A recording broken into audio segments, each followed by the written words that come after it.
Bine v-am găsit, dragii mei din Zodia Gemeni, oriunde v-ați afla în această lume.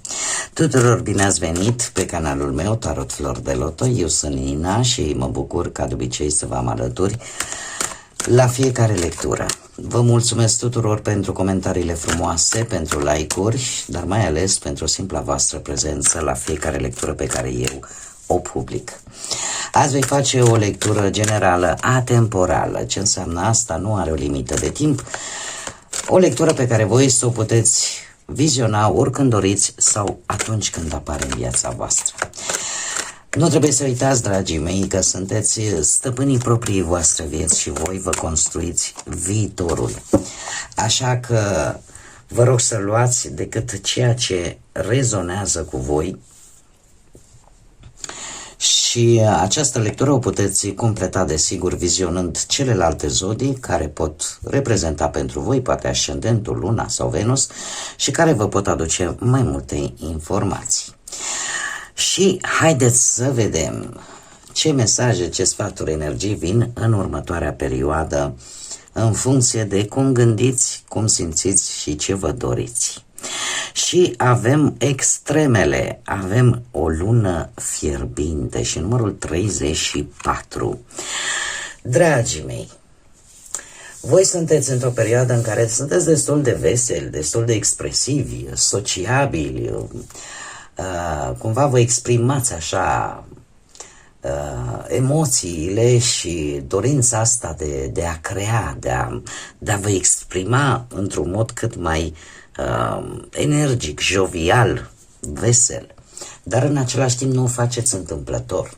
O faceți pentru că, sau mai bine zis, modul în care voi o faceți totuși disciplinat, sunteți organizați, sunteți perseverenți.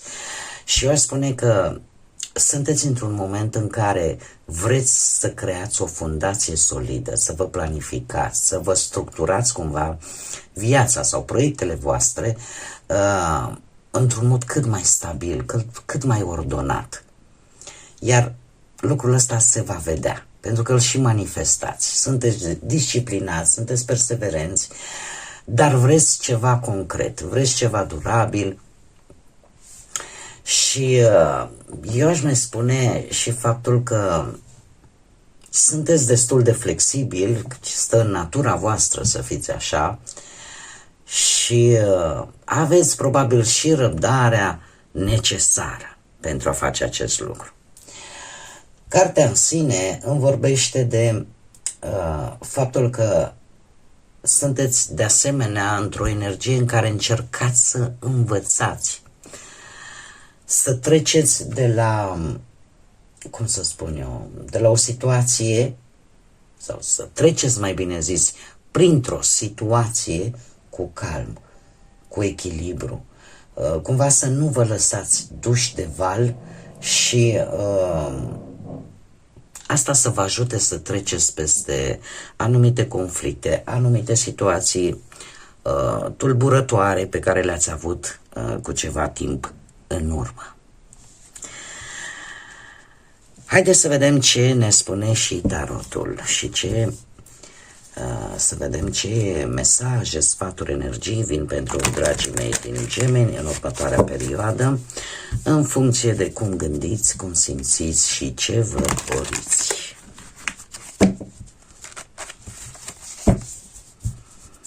Să vedem.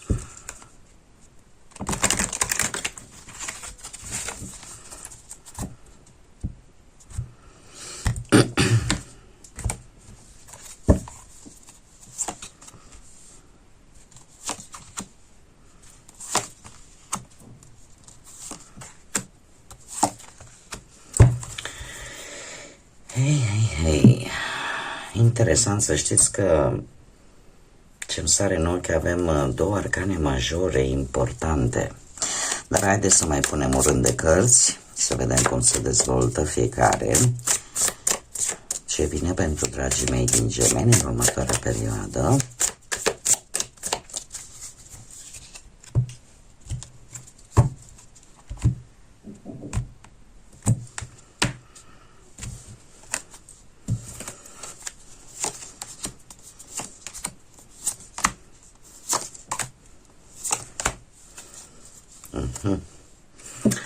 Bun. Haideți să începem cu partea asta a relațiilor, a familiei, a prietenilor. Voi, cu acest paș de bâte, poate că unii dintre voi aveți legătură și cu zodiile de foc, berbec, leu, săgetător, nu știu, poate în ascendent.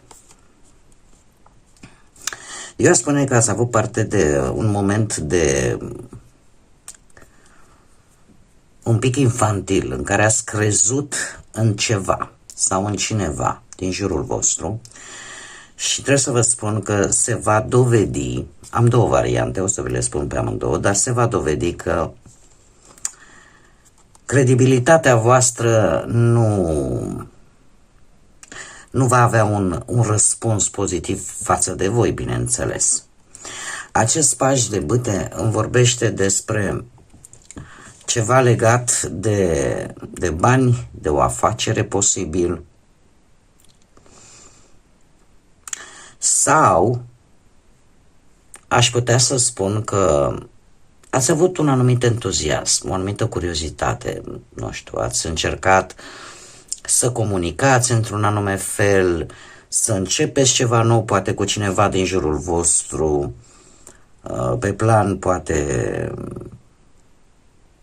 profesional, nu știu, un proiect, ceva ați încercat să faceți. Doar că acest 7 de spade mie îmi spune că cineva aici a evitat un adevăr. Și se pare că voi vă veți da seama că ați făcut o alegere destul de riscantă. În continuare, aș spune că există o situație legată de anturajul vostru apropiat, în care voi trebuie să fiți atenți, pentru că nu totul este ceea ce pare. Să încercați să, nu știu, să faceți o abordare un pic mai responsabilă. Adică să nu evitați lucrul acesta, evitarea responsabilității, asta nu înseamnă neapărat că sunteți negativi, dar arată că trebuie să vă folosiți cumva inteligența, discernământul, în așa fel încât să evitați probleme și să luați deciziile cele mai corecte. Dar din câte văd eu aici, la voi într-adevăr există dorință, sunteți foarte entuziaști, aveți această energie, totuși legat de un anumit anturaj din jurul vostru, lucrurile se pare că nu sunt chiar așa cum par. Să nu vi se vândă, cum spunem noi românii, gogoșari la grădinar. Iar 7 de spade vine cu acest îndemn, acelea de a încerca cumva să abordați situațiile, problemele într-un mod cât mai responsabil și totuși, dacă există prea mult risc, obțineți informații. Fiți buni strategi și folosiți-vă istețimea în așa fel încât să luați cele mai bune decizii. Haideți să vedem pe partea muncii. Pe partea muncii se pare că ați avut parte de o schimbare, aș spune ciclică, că s-a terminat un contract, pentru că atât a fost să fie. Sau, nu știu, poate că ați avut șansa, nu știu, a apărut o restructurare la locul de muncă, sau poate că a apărut șansa unui job mai bun, unui post mai bun sau un alt domeniu. Da? A fost o schimbare neașteptată. Poate unii dintre voi chiar sunteți în situația în care să colaborați cu cineva pe un nou proiect, pe o nouă carieră profesională, pe ceva diferit de ce făceați până acum. Sunteți destul de flexibili și poate și mutarea într-un alt oraș, nu? Să vă fie obligat cumva să schimbați și locul de muncă sau să fie nevoie să vă duceți în altă zonă pentru obținerea unui nou job. Aici să știți că lucrurile nu o să fie foarte ușor de făcut. De ce? Pentru că avem un 5 de bâte. Un 5 de bâte asta vorbește de competiție, o competiție destul de mare. Și trebuie să vă spun că următoarea perioadă pentru voi pot apărea tot felul de provocări, de concurență, da? O competiție așa între colegi, provocări noi care să testeze abilitățile voastre și voi trebuie să demonstrați că sunteți curajoși, că sunteți pricepuți pentru a ieși în față. Și asta chiar vă poate, paradoxal, luați-o ca pe oportunitate de a învăța prin experiențele astea dinamice, prin situațiile astea de testare. Desigur, avem și un sfat, ca să spunem așa. Încercați să nu fiți foarte conflictivi în perioada imediat următoare, sau poate prea competitiv, da? Păstrați-vă cât mai echilibrați posibil. De ce? Pentru că asta poate tensiona un pic relațiile profesionale sau vă face pe voi să fiți un pic mai încăpățânați așa și să refuzați poate anumite compromisuri care la un moment dat v-ar putea prinde tare bine. Haideți să vedem acum și cu bănuții. Ei, cu bănuții ați fost destul de duri cu acest 4 de monede. Ori că ați avut niște bănuți de care ați ținut cu dinții, ori poate că prioritatea pentru voi a fost pe economii și pe siguranța voastră. Cumva ați vrut să vă protejați foarte bine bănuții voștri făcând economii sau ați vrut să vă protejați o anumită investiție. Ați avut așa un control foarte strict asupra anumitor cheltuieli, da? De ce? Pentru că ați vrut stabilitate materială.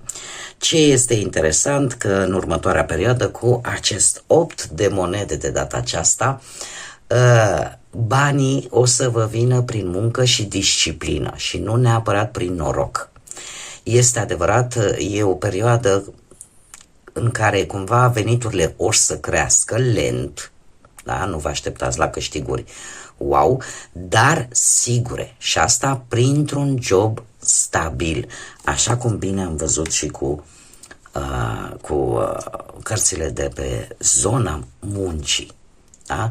Deci veniturile voastre vor veni dintr-un job stabil care să vă aducă un venit constant și de asemenea îmi arată acest 8 de monede faptul că veți învăța ori o nouă meserie care un nou început, să zic așa, pe partea asta profesională care să vă aducă bani în plus. E ca o reorganizare, ca o reorientare pe plan profesional care vă poate ajuta să primiți un venit stabil și periodic. Unde trebuie să fiți voi atenți? La ideea asta că muncești mult și câștigi încă puțin. Cumva concentrarea prea mare pe bani și pe muncă încă e continuă. Se menține acest 4 de monede și lucrul ăsta poate să vă dea un pic înapoi. Da? Important este că există un job, că aveți un venit sigur și chiar dacă în acest moment e posibil, în următoarea perioadă, să câștigați să zicem puțin, totuși știți cum e, că nimic nu e întâmplător. Mai bine ceva sigur decât ceva care nu-ți asigură nimic pe viitor. Pentru că lucrurile vor merge totuși într-o direcție bună. O să fiți în continuare foarte atenți pe ce cheltuiți, pe ce bani intră, pe ce bani ies. Detaliile nu o să vă scape nici în următoarea perioadă. Haideți să vedem pe partea asta sentimentală. Cei care sunteți într-o relație, avem magicianul și un 6 de cupe. Dragii mei, la voi se pare că sunteți foarte creativi, așa, ca să mențineți relația vie. Cum? Probabil că ați făcut surprize, ați făcut planuri în comun, ați făcut activități noi. poate și comunicarea dintre voi a fost mai deschisă, mai transparentă și începeți așa oarecum să vedeți și niște schimbări pozitive în relațiile voastre. Acest 6 de cupe Acest 6 de cupe îmi spune că și în viitor relația voastră încă are potențial, da? Să fie plină de tandrețe, să vă amintiți de lucruri frumoase, să vă reconectați poate prin gesturi romantice din trecut sau prin recrearea unor momente speciale. E un moment tare bun în perioada următoare să vă întăriți și mai mult relația emoțională, sentimentală, unul cu celălalt. Poate că unii dintre voi chiar veți aniversa, poate, nu știu, o anumită perioadă de când v-ați cunoscut sau de când v-ați căsătorit sau, nu știu, un eveniment care din punct de vedere sentimental pentru voi are o importanță. Care ar fi și sfatul cu care vine, ia uite ce cacofonie fac, sfatul adus de acest 6 de cupe, probabil că ar fi acela de, cum să spun eu, de a nu idealiza partenerul sau relația, și să ignori cumva realitatea actuală. Și, desigur, a nu te agăța de trecut în loc să construiești prezentul. Aceasta este, pentru cei desigur care se regăsesc, este sfatul acestei cărți pentru următoarea perioadă. Care este surpriza voastră? Surpriza voastră vine cu un rege de bâte, zodii de foc, berbec, leu, săgetător și un as de spade. Dragii mei dragi, se pare că există ori o autoritate, ori o autoritate care va scoate la lumină un adevăr.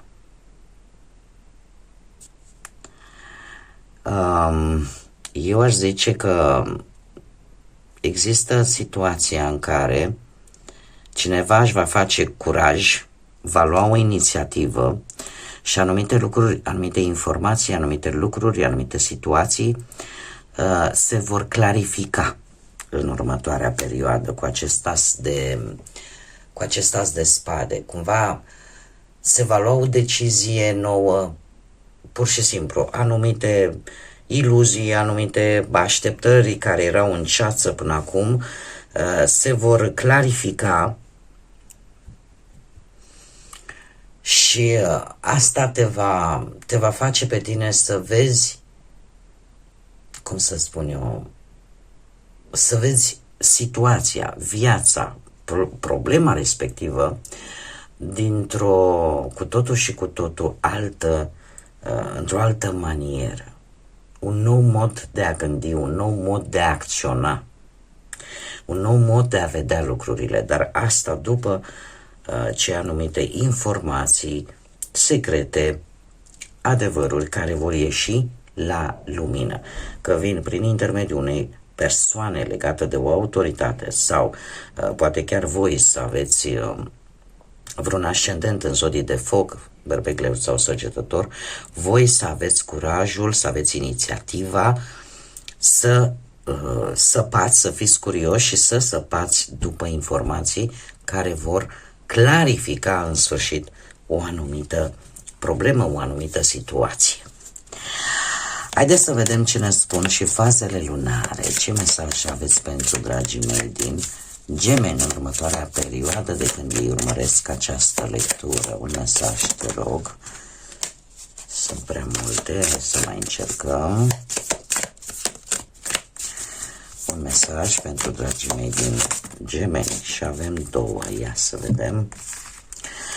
Ei, avem o lună fixă. Păstrează-ți viziunea. Este cum să spun eu, o situație în care vreți să atingeți un punct de stabilitate. e o energie constantă. În esență aș spune că ne vorbește foarte mult de concentrarea voastră, de faptul că sunteți insistenți, sunteți perseverenți, dar aveți și o anumită forță interioară. Asta vă poate aduce în următoarea perioadă stabilitate, claritate, așa cum bine am văzut, dar și putere de a manifesta. Te îndeamnă să fii axat, fixat pe ceva anume, care chiar merită atenția voastră. Și mai avem și o lună plină în Pești, o balanță spirituală cât și practică. Această lună plină în Pești aș spune că îmi vorbește de intuiție, de emoții profunde, de compasiune și de asemenea aduce această claritate intuitivă pe care am văzut-o aici. O claritate intuitivă care vă ajută să vă vindecați. Sunteți mult mai empatici și stabiliți probabil mult mai ușor conexiuni cu ceilalți. Este, exact cum bine spune, un echilibru atât la nivel spiritual cât și la nivel practic. Bun, dragii mei, cam atât am avut pentru voi. Aceasta a fost lectura voastră pentru următoarea perioadă. Eu sper că v-a ajutat, că v-a adus claritate în gânduri și, desigur, vă doresc o zi și o viitoare perioadă minunată, plină de vești bune și de multă energie pozitivă. Așa că până data viitoare, când ne vom reîntâlni, ca de obicei, să fiți iubiți, dragilor!